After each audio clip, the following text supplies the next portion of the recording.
Oh, hello there. Yes, well, I hope you're enjoying the weather. I know that I eventually will. Yeah, I just did nothing yesterday, which meant that my social media feeds, plural, I suppose, were awash with, well, just one particular story, which undoubtedly you will have seen from Alison Pearson. Yes, her of tweets fame, her of, oh my God, I turned up and it was dreadful, I was in my slippers and the police came round. Yes, her who, Jesus. Anyway, if you have a lot of stamina, you can read her very, very, very long piece in the Telegraph about Lucy Connolly. I heard the full story, and by God it's full, of the woman jailed for 2 years for a tweet. Her injustice shames Britain. Yes, an ugly social media post landed Lucy Connolly with a 31-month sentence. Her treatment is a testament to our injustice system. Yes, it's that two-tier policing again. Dreadful, dreadful, dreadful two-tier policing. God, yes. Reminds me of various jokes that various comedians called, well, Mr. Stuart Lee have to say about things that are illegal. Always does, because of course it's always hyperbole.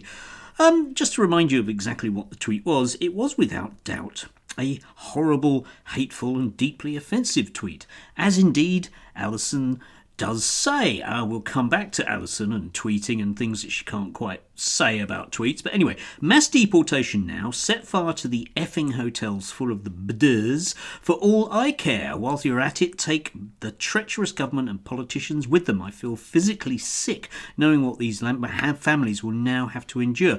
If that makes me a racist, so be it. And, well, yes, it did, in fact, in the eyes of the law, which is why in that particular sort of atmosphere, if I can put it that way, after the riots a year ago, she was sent down.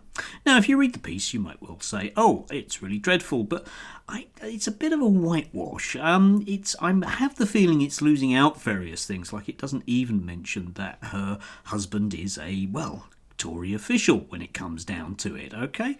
And, if we think about these things, I'm sorry, but if someone's under a lot of pressure, okay, they're under a lot of pressure, but when people are under a lot of pressure, what they tend to do is come out with things that they might not normally, but probably think anyway. You think about, people when they're drunk and stuff that they say. It's stuff they wouldn't normally say, but that's what there's going on in their head, and this is what this woman was thinking at the time, which was inflammatory, was racist, undoubtedly, and therefore that's what she got sent down for. I'm not going to go into the ins and outs of it. You can read the piece for yourself if you've got an afternoon to spare. It's very long. Anyway, moving on from that, of course, we must actually go on to exactly what this is realistically about, because the thing that was niggling away at me, as always is about these kind of things, is that what Alison was writing wasn't about this woman, it was about Alison. And let's not forget that Alison put up a tweet in a very similar way and then got very, very, very indignant because, she was just about to go down to the cenotaph once she finally managed to get out of her slippies and dressing gown on Remembrance Sunday. Yeah, it was Remembrance Sunday. Awful, wasn't it? Remembrance Sunday. Please come around on Remembrance Sunday and, just destroyed the atmos for her. The whole dressing gown tribute to veterans, or whichever way you want to put that, right? Yeah? Anyway, yes, her. But the problem, of course, with Alison was that, well, she posted this, okay? There was a photograph, okay, which she reposted. The police have certainly picked a side, disgraceful, which showed a video of some guys holding a Pakistani flag with some police officers, which means that the person was suggesting that, these people are, pro-Hamas gets, and the police are letting them get away with it. So Alison put, "How dare they, Met Police UK, invited to pose for a photo with lovely peaceful British friends of Israel on Saturday night. On Saturday, police refused. Look at this lot smiling with the Jew haters." Now, you may or may not agree with those kind of sentiments, and that's fine, but the problem is, of course, that Alison is a journalist, and none of the things that she was posting were true. She hadn't bothered to do her actual job, being a journalist, and was actually spouting out a very, very nasty bit of hatred towards some people she had no knowledge of whatsoever. These are some people basically supporting Pakistan during a sporting event, not even in the same year that Israel once again had a bit of a spat with Gaza. How many is that now? Too many. Yes.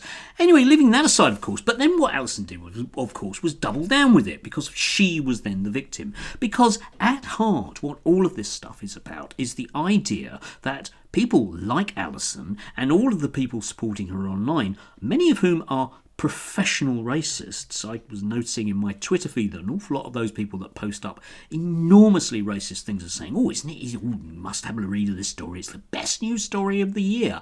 Maybe not. Anyway, yeah, all of those people, of course, are coming out with this because it's part of their business model. And to a certain extent, it's Alison's business model as well. You know, that's basically what she gets paid for at the Daily Telegraph, is to come out with, well, tosh. You know, it just is very nasty tosh, very, very often, but from a particular viewpoint. And at heart, what this is all about, is, of course, is a class-based view of policing.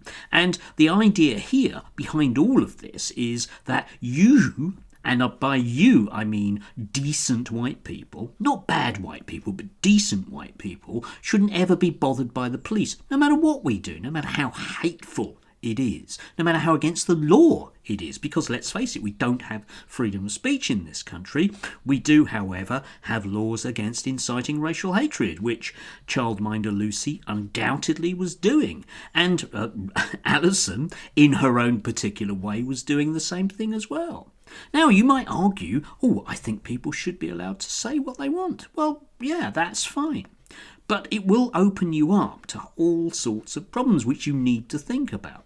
This is essentially about the idea that we should have two-tier policing. There should be that the police don't bother Alison on a Sunday morning no matter what she does, or Lucy because she's a bit upset about something. And it should be that they are giving other people, metaphorically or otherwise, a damn good kicking because they undoubtedly deserve it, even though they might well have PTSD or make a mistake. But that's what the police are for. They aren't there to bother white people. Ultimately, that's it. And that's what Alison was cross with, and that's why she is still banging on about herself via another medium here. And as I say, you can agree that we should have, for example, free speech in this country. Okay, but that would involve huge changes in the laws. And then you wouldn't have the freedom to post loads and loads of racist stuff online, because the backside of that would be that you would have to make it much, much easier for people to tackle other people in terms of the things that they did actually post via the medium of, Twitter or whatever it might be.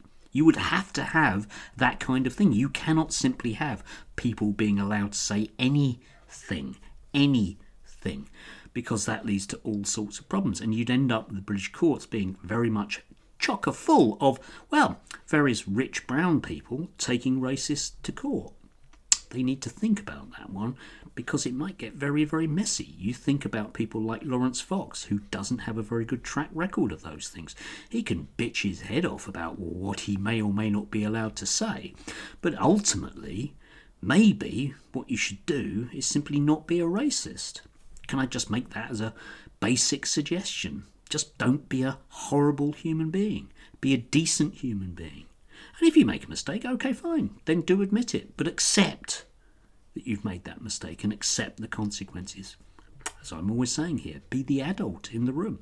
Because otherwise you just come across as sort of, it's just a bit of whinging, isn't it? It's just kind of middle class English whinging about the fact that, you can't do what you want.